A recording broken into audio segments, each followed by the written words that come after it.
Graças a Deus, irmãos. Graça e paz do Senhor Jesus seja com todos. É uma alegria estar com os irmãos e podermos compartilhar de tudo que Deus tem feito em nossas vidas, né? De fato, estamos passando por um momento um pouquinho turbulento, mas eu não sou o primeiro e também não serei o último. E quero confessar aos irmãos que isso não conseguiu roubar a alegria do nosso coração.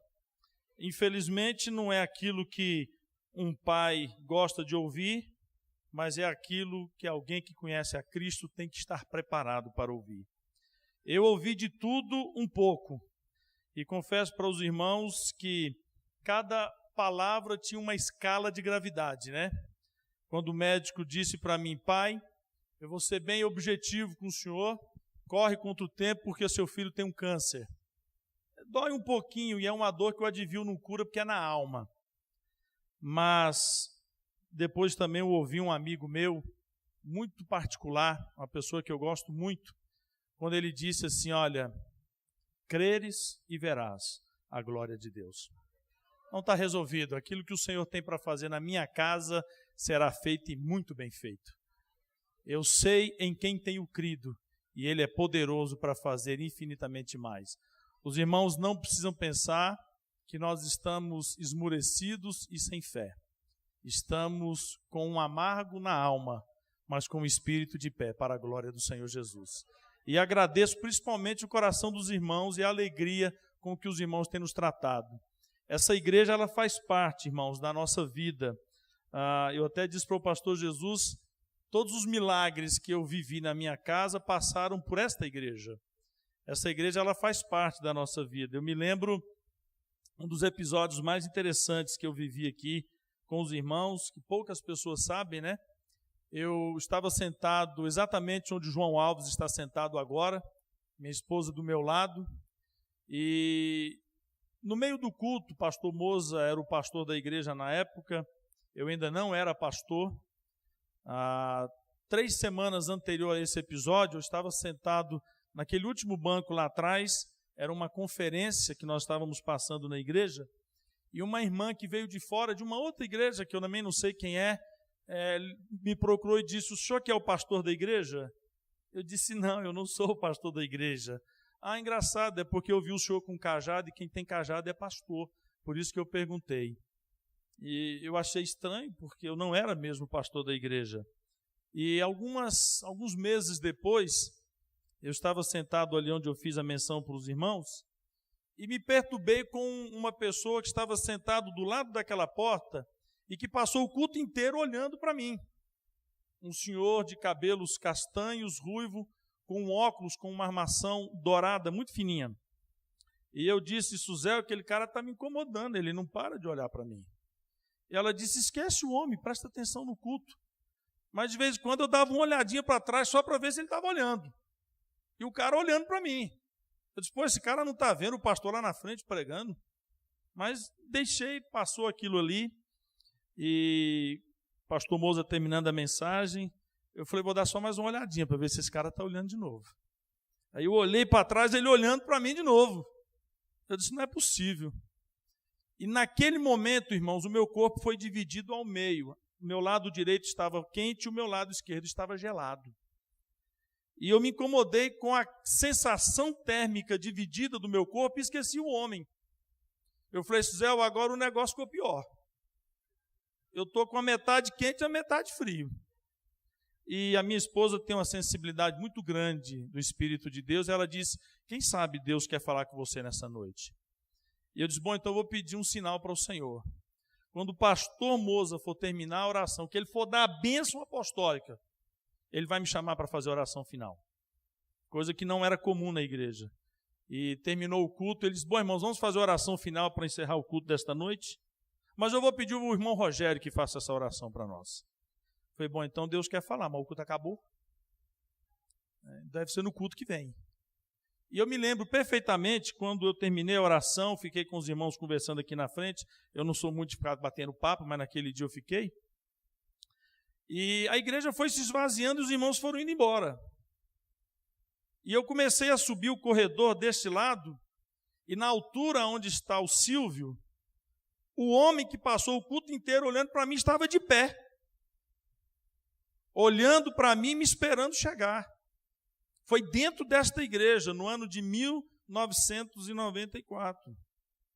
Quando eu cheguei na frente dele, ele disse: preste bem atenção que eu vou lhe falar apenas o necessário. Muito firme, muito sincero, muito certo do que ia dizer. Eu disse: pode falar, meu irmão. O Senhor me enviou nesta casa, nesta noite, para dizer a você que tudo que você ouviu profeticamente para um ministério pastoral se cumprirá nos próximos meses. E você entrará para o ministério pastoral. Você entendeu? Eu, meio tímido, eu disse: entendi. Mas eu vou repetir uma vez mais. O Senhor agora levará você para o ministério pastoral. E eu fiquei satisfeito com aquilo. Ele disse: posso dar um abraço em você? Ele disse: um só. Eu disse: tá bom. E eu dei um abraço nele e fiquei empolgado com aquilo e voltei para contar para não sei quem. E pensei: mas poxa, eu preciso pelo menos saber o nome dele. E quando eu voltei para perguntar o nome dele, ele não estava mais dentro desta igreja. Ele tinha ido embora. Eu corri até o pátio da igreja, não o encontrei mais. E hoje pela manhã nós viemos orar às 4 da manhã aqui, e quando eu estava indo embora, algo falou no meu coração: lembra de mim? Eu estou aqui hoje de novo. Portanto, irmãos, eu não vejo razão nenhuma para viver um funeral antecipado, porque o meu filho foi diagnosticado com câncer. Nenhum de vocês precisam viver nenhum problema antecipado enquanto o Senhor dos Senhores não der a palavra final. Eu sei em quem tenho crido e você precisa saber também. Não importa a tempestade que você está vivendo e nem o tipo do mar revoltoso que você está. Se Cristo no barco está, tudo vai muito bem. Nós não somos frutos de uma casualidade. Nós somos frutos de um projeto de Deus. E Deus tem o melhor para nós. Muito obrigado pelas orações dos irmãos, em nome de Jesus. Feche seus olhos nesse instante. Senhor, meu Deus e Pai, nós te glorificamos por esta noite. Estar de volta a esta casa é muito bom, depois de tantos meses, Pai. E poder compartilhar daquilo que o Senhor tem para cada um de nós. Fala, Deus, aos nossos corações e nos dê algo que nos alimente para vencermos as tribulações desta próxima semana. Em nome de Jesus, amém. Pastor Jesus, é sua? Estou perguntando porque da última vez colocaram numa igreja que eu fui pregar, tinha 3 copos, e eu olhei, todos 3 tinha azeite de unção, que o cara vai beber. Já pensou o pastor pregando e bebendo azeite? O que vai virar dele até o final do culto? Irmãos, eu gostaria de compartilhar com os irmãos nessa noite, se eu passar do tempo, você dá um toque aí, viu, Jesus? Eu queria começar com uma pergunta. O que nós temos vivido, afinal de contas, é um privilégio ou é um peso? Quantas coisas nós fazemos ao longo da nossa vida sem sequer conseguirmos mensurá-las? Muitas vezes, sequer paramos para meditar o significado das nossas ações. Agimos por vontade própria, agimos por obrigação, por casualidade, outras razões. Mas, ao fim, a minha pergunta sempre é: sabemos se tudo o que estamos fazendo é um prazer ou é uma obrigação? Se uma oportunidade única ou uma casualidade? Tem pessoas que até hoje ainda acreditam que é o destino que está traçando todas as coisas. Nós estamos acostumados, irmãos, a lidar com o acaso. Isso é bom, mas também pode ser ruim. Afinal de contas, a casualidade, na minha visão, ela rouba a graciosidade da oportunidade. Quando eu não consigo ver que o que eu estou vivendo é uma oportunidade e sim uma casualidade, eu perco a graciosidade. Principalmente porque eu não sou fruto da casualidade.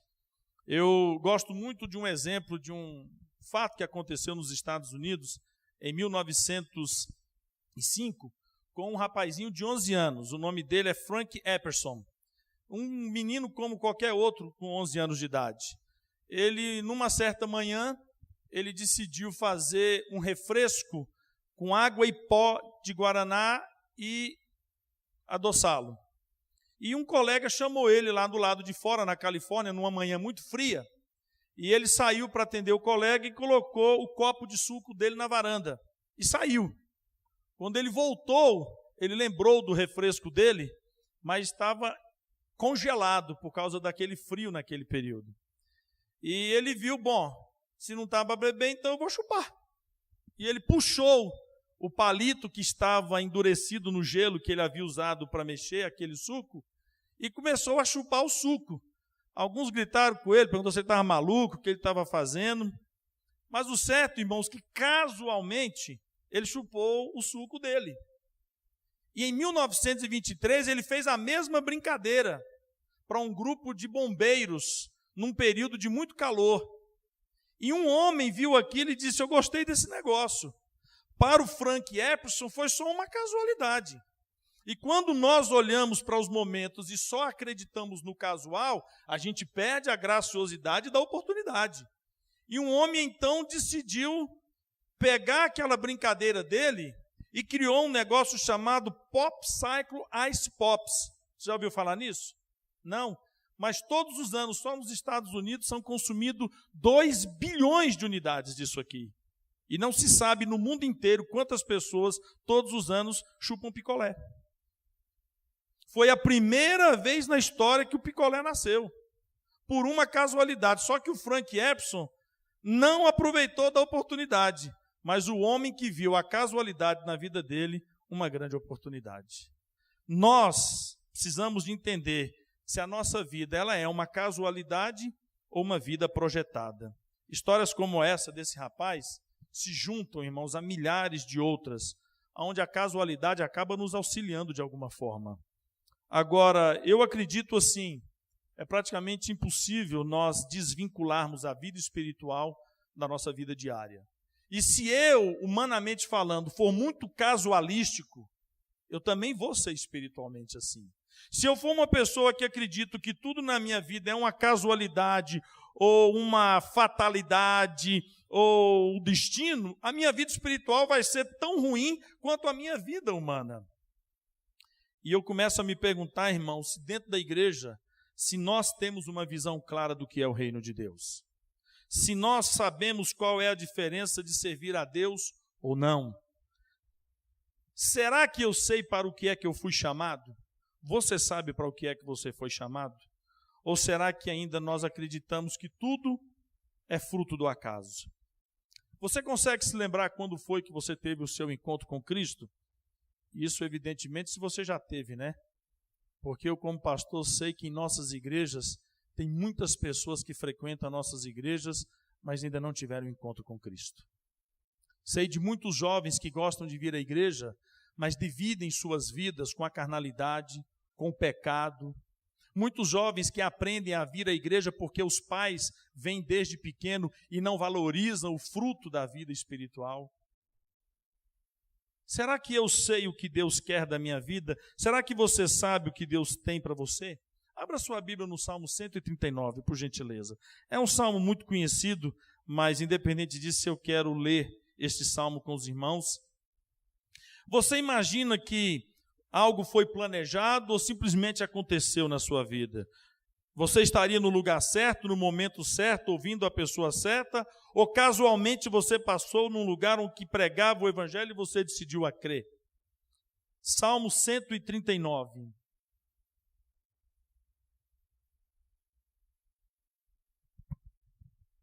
Senhor, tu me sondastes e me conheces. Tu sabes o meu assentar, o meu levantar, de longe entendes o meu pensamento. Cercas o meu andar e o meu deitar, e conhece todos os meus caminhos. Não havendo ainda palavra alguma na minha língua, eis que logo, ó Senhor, tudo conheces. Tu me cercastes por detrás e por diante, e puseste sobre mim a tua mão. Tal ciência é para mim maravilhosíssima, tão alta que não posso atingir. Para onde me irei do teu espírito, ou para onde fugirei da tua face? Se subir ao céu, lá tu estás. Se fizer nas profundezas a minha cama, eis que tu ali também estás. Se tomar as asas da alva, se habitar nas extremidades do mar, até ali a tua mão me guiará e a tua destra me susterá. Se disser de certo que as trevas me encobrirão, então a noite será a luz à roda de mim. Nem ainda as trevas me encobrem de ti, mas a noite resplandece como o dia. As trevas e a luz são para ti a mesma coisa. Pois possuístes os meus rins, cobriste-me no ventre de minha mãe. Eu te louvarei porque de modo assombroso e tão maravilhoso eu fui feito. Maravilhosas são as tuas obras, e a minha alma o sabe muito bem. Os meus ossos não te foram encobertos quando no oculto fui feito, e entretecido nas profundezas da terra. Os teus olhos viram o meu corpo ainda informe, e no teu livro todas estas coisas foram escritas, as quais em continuação foram formadas, quando nem ainda uma delas havia. E quão preciosos me são, ó Deus, os teus pensamentos, quão grandes são as somas deles. Se as contasse, seriam em maior número do que a areia. Quando acordo ainda, estou contigo. Nós acabamos de orar para algumas pessoas dentro dessa igreja, pois eu quero dizer para cada um de vocês, o Senhor está contigo. De acordo com o salmista, nós percebemos, irmãos, que não existe esse tal de acaso na nossa vida, e que nada acontece a ermo ou que ninguém esteja no controle. Pela visão dele, nem sequer há como estar fora do alcance da visão divina. Ele afirma que mesmo ainda não existindo os dias que neles eu existiria, tudo que neles viesse a acontecer não surpreenderiam Deus. Eu louvo ao Senhor porque Ele é um Deus que nunca se surpreende. Ainda nem o dia surgiu para mim, pois Ele já está pronto para aquele dia que vai surgir, porque Ele é um Deus de eternidade em eternidade. As coisas surpreendem a mim, porque eu sou muito fraco. O dia que eu entender que tudo que envolve a minha vida espiritual não é fruto do acaso, também passaria a entender que a minha vida com Cristo é um privilégio e não um peso. Hoje, muitos cristãos são desinteressados, não se esforçam como deviam em prol do reino, porque pensam que são frutos da casualidade. Ainda não pararam para ver a grandiosidade do plano estabelecido para alcançá-lo. Um dia um jovem chegou para mim e disse: pastor, sabe qual é a minha tristeza? Eu disse: qual é? Eu não pude fazer a opção de vir a Cristo. Tá, e daí? Meus pais me levaram desde criança. Eu tenho um tio, aliás, ele já faleceu. Ele morava aqui, Tiradentes, como é que é essa avenida que passa aqui? Alguém lembra do seu João, que criava passarinho, que ficava perto de uma casa aqui, que vendia pescados e munições? Tem alguém dessa época aqui? Você lembra dele? Aí eu chegava nele, ele passava já na sua idade assoviando, né? Ele aprendia os cantos dos passarinhos tudo. E um dia ele disse assim: olha, Rogério, põe uma coisa na sua mente, viu? E guarda no seu coração. Tem coisa que é bom a gente ouvir só para saber que ainda não ficou surdo. Nesse dia eu lembrei do meu tio João. O camarada disse para mim assim: pastor, a minha tristeza é que até hoje eu não fui capacho do diabo. A minha tristeza é que até hoje eu não comi aonde os porcos comeram. A minha tristeza é que até hoje eu não fui vítima de Satanás no mundo. A minha tristeza é porque eu não pude prostituir, adulterar, beber, extravasar na carnalidade. A minha tristeza é essa. Meus pais, desde criança, me levaram para a igreja. E um pastor ter que ouvir uma coisa dessa. Eu prego para o cara se converter e o convertido diz para mim que a tristeza dele é que ele nunca foi desconvertido. Ele não tem a menor ideia do que significa este momento em que o pai traz o filho à igreja e diz: Senhor, é teu.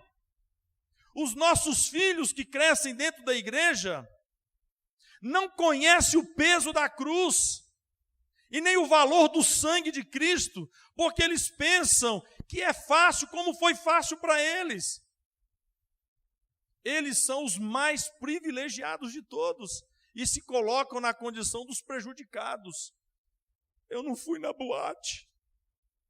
Teve um que disse para mim assim: pastor, eu nem sei como é que é uma boate. Eu disse: então vai. Meu pai não deixa, diga que o pastor mandou. Irmãos, onde é que nós vamos parar? Em vez do camarada ser grato a Deus pelo que Deus fez, ele está insatisfeito, porque ele pensa que a salvação dele foi uma casualidade. Aí surge a pergunta: qual de fato é o propósito de Deus para a sua vida? Qual é o propósito de Deus para a minha vida? Abra sua Bíblia na carta de Paulo aos Romanos, capítulo 16. Quantos crentes nós temos na igreja até hoje, inventando picolé sem saber? É inacreditável o que nós vemos no caminhar da igreja. Igrejas triunfalistas, que a música só interessa se prometer alguma coisa. Igrejas onde orar, buscar o Senhor é um peso. Hoje eu achei tão interessante, eu mandei até uma mensagem para a nossa igreja em Florianópolis. Irmãos, a dor, ela não traz só malefício, ela traz muito benefício. Quando a minha igreja em Florianópolis soube da doença do meu filho, ela não teve tempo de assimilar. Eu recebi a notícia na segunda e vim embora na terça, porque eu sou muito bem tratado em Florianópolis. Eu tenho grandes amigos em Florianópolis, mas não como vocês que estão aqui. E na hora o Senhor falou ao meu coração: vai para Anápolis. E o atendimento que eu tive aqui, nenhum plano de saúde, do melhor que fosse do mundo, teria dado para o meu filho. Eu só disse para os irmãos: eu estou indo sem data de voltar. Aí hoje eu recebi uma fotografia. Eu disse: mas o crente é cara de pau mesmo, né? Toda vez que eu saio de viagem, os crentes também saem junto. Eu sei que aqui não tem esse tipo de crente sem vergonha, aqui todos ficam. Mas na minha igreja tem um monte de crente sem vergonha. Quando o pastor sai, eles vão em caravana. Tem uns que ficam assim: pastor, para onde o senhor vai? Normalmente eu digo: para o Vaticano. Aí agora o cara me manda a foto, a igreja está lotada. Pastor, a igreja está em campanha de oração a semana inteira. Eu passo todos os cultos de oração implorando para o cara vir orar. Agora a igreja está orando. Depois dizem que enfermidade é maldição, ela também é bênção. Está convertendo até o povo da igreja. Irmãos, meu filho não é uma casualidade, ele é um projeto de Deus. Não tenham compaixão da nossa casa, se juntem na oração, é só isso que nós precisamos. Porque a compaixão vem do Mestre Jesus Cristo de Nazaré. Ele sabe como trabalhar em todas as áreas por intermédio de todas as coisas. No capítulo 16 da carta aos Romanos, nós temos uma carta, eu sei que bem conhecida dos irmãos, afinal estamos trabalhando aqui agora no chamado Evangelho de Deus, como é conhecida a carta aos Romanos, né?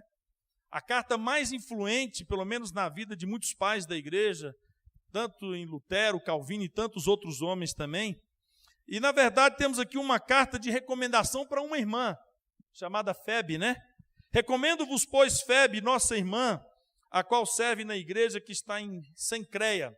Lembra que eu entrei nessa carta de Paulo aos Romanos fazendo uma pergunta para vocês. Qual é, de fato, o propósito de Deus para a nossa vida? É casual ou é um projeto?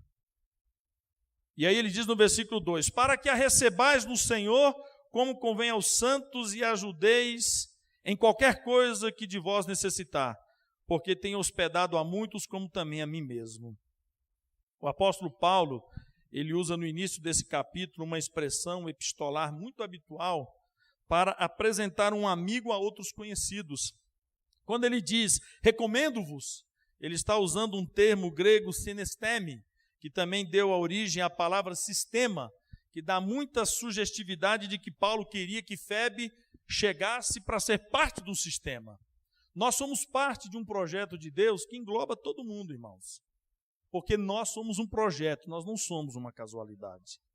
apesar de Febe ter prestado relevantes serviços à comunidade cristã e também para Paulo em Cencreia, ela, portadora da carta, era desconhecida da comunidade dos santos. E essa carta de Paulo, ela se torna muito útil para que ela fosse recebida como membro daquela comunidade. Mas é um capítulo também onde Paulo elogia muitos irmãos que o acompanharam no ministério, que foram mantenedores da vida dele. Ele fala de irmãos que colocaram a cabeça a prêmio pelo reino de Deus. Ele fala de irmãos que foram presos com ele. Ele também chama a atenção ali no versículo 17 contra o perigo dos charlatões que andam pelas igrejas pregando um evangelho que não é verdadeiro e que cuidam só do seu próprio ventre. Mas eu quero utilizar, na verdade, o capítulo 16, irmãos, por um versículo controverso, é o versículo 13. Dê uma olhadinha nele aí. Saudai a Rufo, eleito no Senhor, e a sua mãe e minha. Uma aparente saudação a um homem notadamente eleito pelo Senhor. Saudai a Rufo, eleito no Senhor. Um homem que teve uma boa criação, tanto que o apóstolo Paulo, quando faz menção da sua mãe, chama de também a sua própria mãe. Sabe qual é a controvérsia desse texto, irmãos? É que alguns acreditam que Rufo era um estranho para aquela comunidade, como muitos nomes que foram citados no capítulo 16. Mas a maior parte da comunidade cristã acredita que Rufo tem pedigree, e um pedigree muito bom, e que, aliás, o pai dele foi um homem que participou de um dos maiores momentos da história da humanidade. Eu sou da turma que acredita que ele tem pedigree. Eu sei, na minha visão, quem foi esse rapaz e conheço bem o pai dele. O pai dele fez algo tão extraordinário que o impacto da ação dele impactou o filho. E que foi, inclusive, mencionado pelo apóstolo Paulo em Romanos 16. O pai dele foi um projeto de Deus, não um elemento da casualidade. Se você quer que a sua casa seja uma bênção e que você seja um impactador para os seus filhos e para as suas gerações, encare que você é um projeto de Deus e não um fruto da casualidade. Não pragueja o Senhor quando a coisa der errada. Glorifique a Ele, porque no meio da tempestade, Ele tem a resposta para todos nós. Qual de nós não conhecemos os feitos do Senhor? Qual de nós não temos testemunhos das maravilhas que o Senhor tem feito por cada um de nós? Nós precisamos entender que aonde eu estou, passando pelo que eu estou passando, vivendo o que eu estou vivendo, é um projeto de Deus para a minha vida e para a minha casa. Rufo é uma das poucas testemunhas vivas da realidade da cruz de Cristo. Poderíamos dizer que Rufo fosse um daqueles frutos do acaso, mas não. Ele é fruto de um caso pensado, de uma pessoa que estava no lugar certo para ser a pessoa certa, filho de um pai judeu nascido em Cirene, norte da África, onde hoje fica a Líbia. Abra sua Bíblia em Marcos capítulo 15. Irmãos, qual é o propósito de Deus para a minha vida e para a sua vida? Sermos casuais? Será que o que Deus tem para mim é um projeto ou casualmente as coisas acontecem? O que é que Deus espera de você? O que é que Deus quer de você? O que é que Deus quer de mim? O que é que Deus quer de todos nós? Em Marcos capítulo 15, a partir do versículo 12, a Bíblia diz assim: E Pilatos respondendo lhes disse outra vez: Que quereis, pois, que faça daquele a quem chamais rei dos judeus? E eles tornaram a clamar: Crucifica-o. Mas Pilatos lhes disse: Mas este homem que mal fez? E eles cada vez mais clamavam mais: Crucificam. Então Pilatos, querendo satisfazer a multidão, soltou a Barrabás e, açoitando Jesus, o entregou para ser crucificado. E os soldados o levaram dentro da sala que é da audiência e convocaram toda a corte. Vestiram-no de púrpura e, tecendo uma coroa de espinho, lhe a puseram na cabeça. E começaram a saudá-lo, dizendo: Salve o rei dos judeus. Feriram-no na cabeça com uma cana, cuspiram nele e, postos de joelho, o adoraram. E, havendo escarnecido, despiram-lhe a púrpura e o vestiram com suas próprias vestes e o levaram para fora a fim de o crucificarem. E obrigaram um certo Simão, Cirineu, pai de Alexandre e de Rufo, que por ali passava, vindo do campo, a que levasse a cruz. Esse mesmo episódio, em Mateus 27, 32, diz assim: ao sair, encontraram um homem sirineu chamado Simão, a quem obrigaram a levar a cruz de Jesus. Em Lucas 23, 26 diz: quando o levaram dali, tomaram um certo Simão sirineu, que vinha do campo, e puseram-lhe a cruz nas costas, para que levasse após Jesus. Quem era Rufo? Filho de Simão, o homem que carregou a cruz de Cristo. Será que um homem que casualmente estava num determinado lugar, que por uma razão qualquer foi escolhido sem o menor preceito divino, sem a menor estratégia de Deus? A maneira como os textos revelam nos 3 evangelhos, não fica dúvida alguma que esse Simão, possível judeu prosélito, que havia vindo para Jerusalém para a celebração da Páscoa, ele, africano ou residente de Cirene, não se sabe ao certo, não tinha planejado incluir na história da vida dele carregar uma cruz suja de sangue de um homem réu do governo romano em processo de execução. Mas quando ele se deparou com uma cena que ele não esperava ver, e o soldado romano disse: você vai carregar a cruz deste homem, a minha pergunta é: foi casual ou foi uma oportunidade única na vida daquele homem? Irmãos, esses dias eu fiquei pensando, meditando nessa mensagem, como é que pode um homem vindo de outra nação, nem sendo um judeu, escolhido para carregar a cruz de Cristo? E o Senhor falou ao meu coração: assim como Raabe, uma prostituta profissional, que passou a temer a Deus de Israel por um milagre da salvação, assim como Ruth, uma moabita, e assim como você, um dia foi escolhido para ir e dar fruto. A palavra de Deus diz em João 15: não fostes vós que me escolhestes a mim, mas eu escolhi a vós outros e vos designei, para que vades e deis frutos, e o vosso fruto permaneça, a fim de que tudo quanto perdides ao Pai em meu nome, eu vos conceda. Todos nós queremos pedir alguma coisa ao Pai para que Ele conceda, mas a minha pergunta é: e os frutos estão guardados? Quando eu olho para a vida de Simão, eu fico pensando: meu Deus do céu, aquele homem foi o último personagem da história que participou diretamente do ministério da redenção. Ele levou a cruz de Cristo. Ele transportou a cruz de Cristo até o Calvário, para que se cumprisse tudo o que havia sido prometido pelos profetas. Profecias de milhares de anos estavam se cumprindo agora, porque um homem havia sido eleito para dar continuidade ao processo. Jesus não tinha força humana para carregar aquele madeiro mal lavrado, mas um homem cheio de força foi chamado na multidão e disse: você vai carregar a cruz deste homem. Igreja, qual é o propósito de Deus na sua vida? Para mim, é que nós carreguemos a cruz de Cristo. Sabe para que Deus te chamou? Para você carregar a cruz de Cristo. Sabe para que Deus nos chamou? Para carregarmos a cruz de Cristo.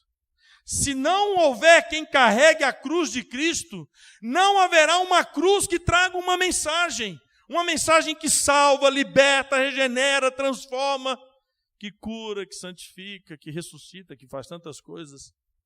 Um dia eu estava na minha casa, lá nos Estados Unidos, não sei se já contei isso para os irmãos, mas se já, pode contar de novo, que não é feio mesmo. A secretária da igreja recebeu um telefonema, era tão bom, eu tinha até secretária naquela época. Eu espero que nos próximos 10 anos eu tenha uma secretária de novo. Ela disse: pastor, eu estou com um telefonema aqui de uma telespectadora do programa e eu não dou conta de responder o telefonema dela. Mas por quê? Ouve para o senhor ver a mensagem. E a mensagem dizia assim: Padre Rogério, eu gostaria muito que o senhor viesse ao hospital de Rhode Island, no apartamento tal do paciente fulano, e desse a extrema-unção para ele. Muito obrigado, meu nome é fulano de tal, meu número é esse. Eu pensei: isso aí é difícil de responder mesmo. Porque aonde eu fiz o meu seminário não ensina a fazer extrema-unção. Isso é tarefa para os padres que fazem extrema-unção. Eu sou pastor, eu não faço isso. Aí eu falei, bom, eu vou ligar e explicar para ela vai entender a situação. Eles não faziam muita distinção entre o padre e o pastor, eles assistiam o programa de televisão e faziam essa miscelânea de nomes, eu nunca me importei. Às vezes eu estava andando pelos supermercados, elas me viam, padre, me dá uma bênção. Eu dava, não tinha problema. No restaurante, quando eu ia almoçar, nos velórios onde eu chegava, era uma maravilha. E eu disse, bom, eu vou explicar para ela que eu não dou extrema-unção. Quando eu peguei o telefone, o Senhor falou no meu coração, vai lá, dá extrema-unção para o homem. Eu disse, eu vou. Aí liguei para a secretária e disse, marca com ela que eu vou lá. Ela disse, o que o senhor vai fazer lá? Falei, dá extrema-unção. Como é que é isso, pastor? Eu não sei, na hora Deus ensina. Passei a mão no obreiro da igreja, num cantor português muito amigo do pastor Jesus, Joe Fontes, né? E fomos para o hospital. Cheguei no hospital, o médico já me recebeu na porta, estava aguardando, disse, pastor, assim que o senhor terminar o seu serviço, o senhor me avisa que eu vou desligar os aparelhos. Ele já está morto, ele está só sustentado por aparelhos. Tá bom.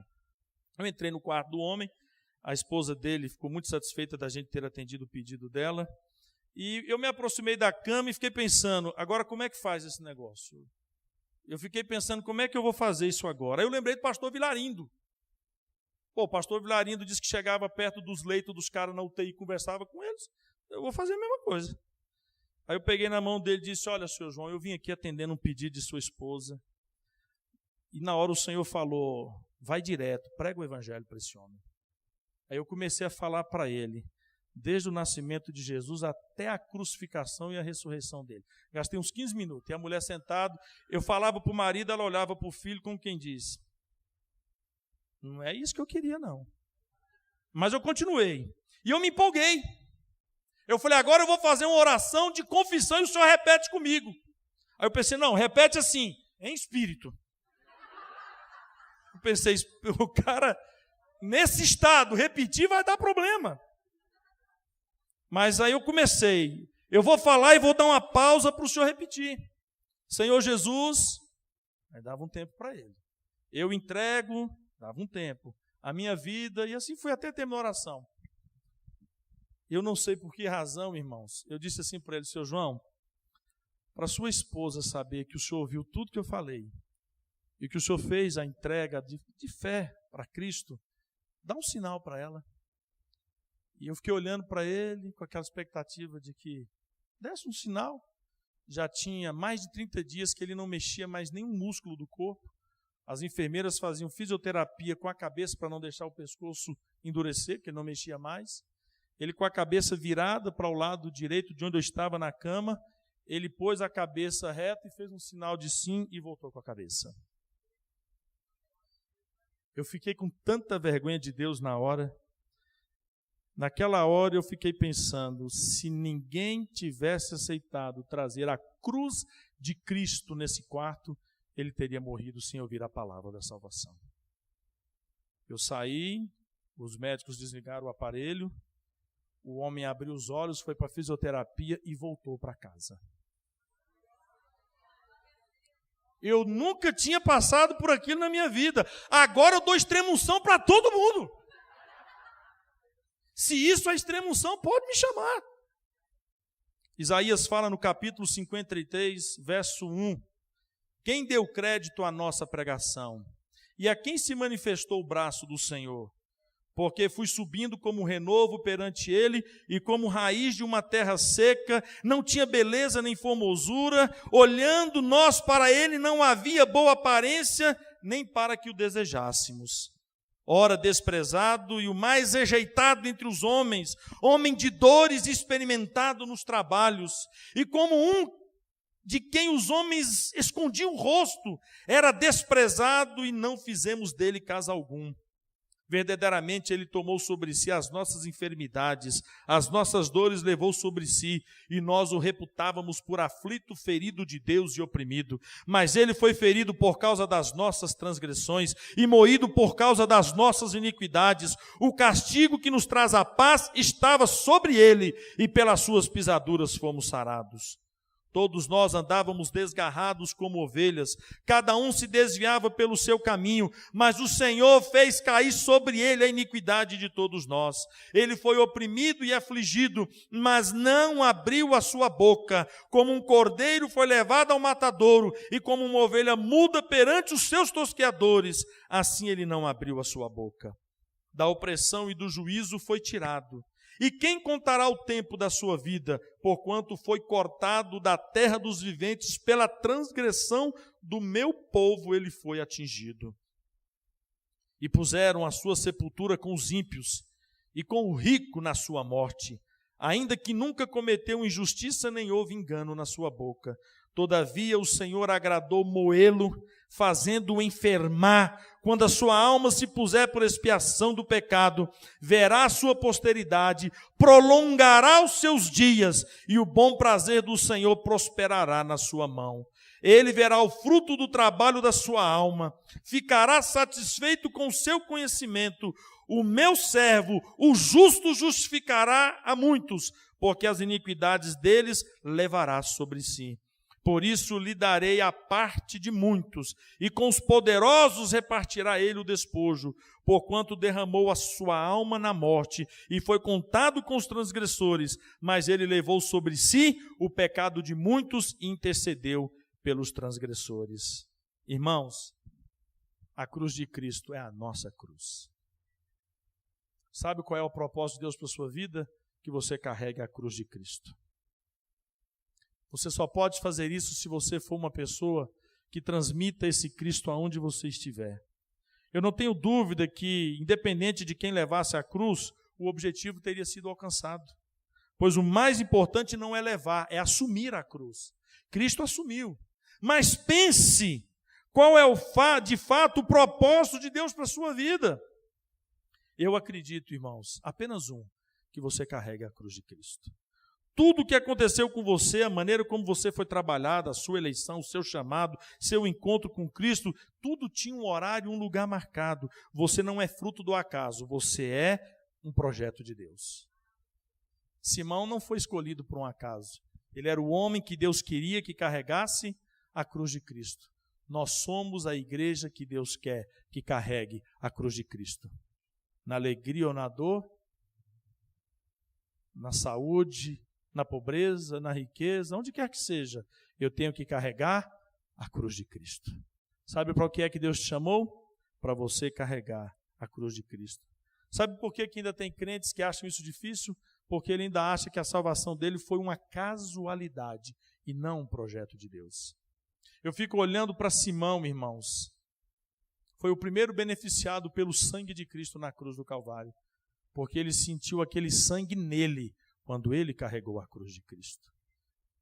Foi pesada, mal lavrada, mas foi o homem que sustentou as profecias verotestamentárias de que ele seria levantado entre os malfeitores. Quando ele caiu sem força para carregar, um eleito do Senhor estava ali para carregar a cruz de Cristo. Nós, a igreja do Senhor Jesus, temos que estar aqui para carregar esta cruz dia, tarde e noite. Às vezes nós nos esquecemos dos aflitos porque nós não estamos aflitos. Nós nos esquecemos dos doentes porque nós não estamos doentes. Nós nos esquecemos dos pobres porque nós não estamos pobres. Nós nos esquecemos da dor porque nós não estamos sentindo dor. Mas aquele que carrega a cruz de Cristo, ele lembra de todo mundo porque ele sabe qual é o peso e o penhor daquela cruz. Cristo morreu para todos. E nós, às vezes, ficamos escolhendo para quem levar a mensagem da cruz de Cristo. Irmãos, você foi chamado para um propósito só. Você não é um fruto do acaso. A sua casa não está a ermo. Seja lá pelo que você está passando, deixa eu dizer uma coisa para você. O Senhor Jesus está no controle de todas as coisas.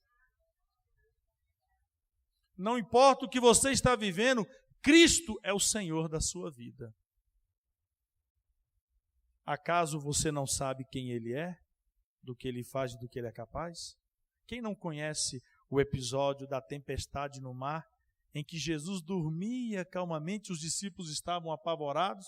Jesus, quando levanta, ainda chama a atenção: por que é que vocês não repreenderam o mar? Por quê? Mas Jesus, a gente estava para afundar. Que tolice, como é que o barco ia afundar se Jesus estava dentro dele? Nem percepção eles tinham. Era lógico que o barco não ia afundar, Jesus estava lá. A obra não estava concluída. Pois se Cristo está comigo, meu barco não vai afundar. Mas eu preciso ter a convicção de que Ele está comigo. Eu precisei de olhar para a cruz e dizer: Senhor, o meu momento de aflição acaba aqui. Porque agora eu vou entrar no ringue. Eu preciso lutar. E para isso eu preciso da cruz de Cristo. O aflito, ele não carrega a cruz de Cristo. O desesperado, ele não carrega a cruz de Cristo. O agoniado, apavorado, ele não carrega a cruz de Cristo. Mas aquele que descansa no Senhor, entrega o seu caminho para Ele e confia nele, ele carrega a cruz de Cristo. E sabe o que é que nós vamos encontrar na cruz de Cristo?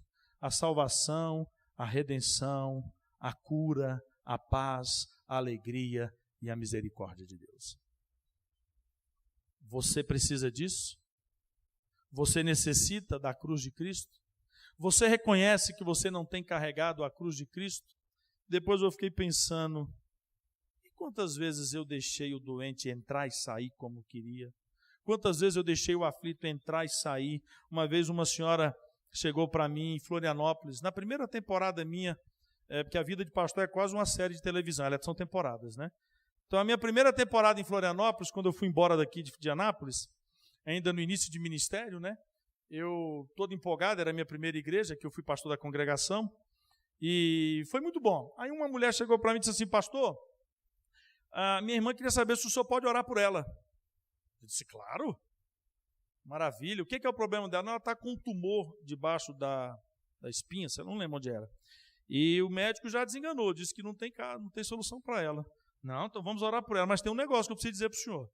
Ela mandou um recado para o senhor. Ela não quer saber nada da sua igreja nem do seu Deus, ela só quer oração.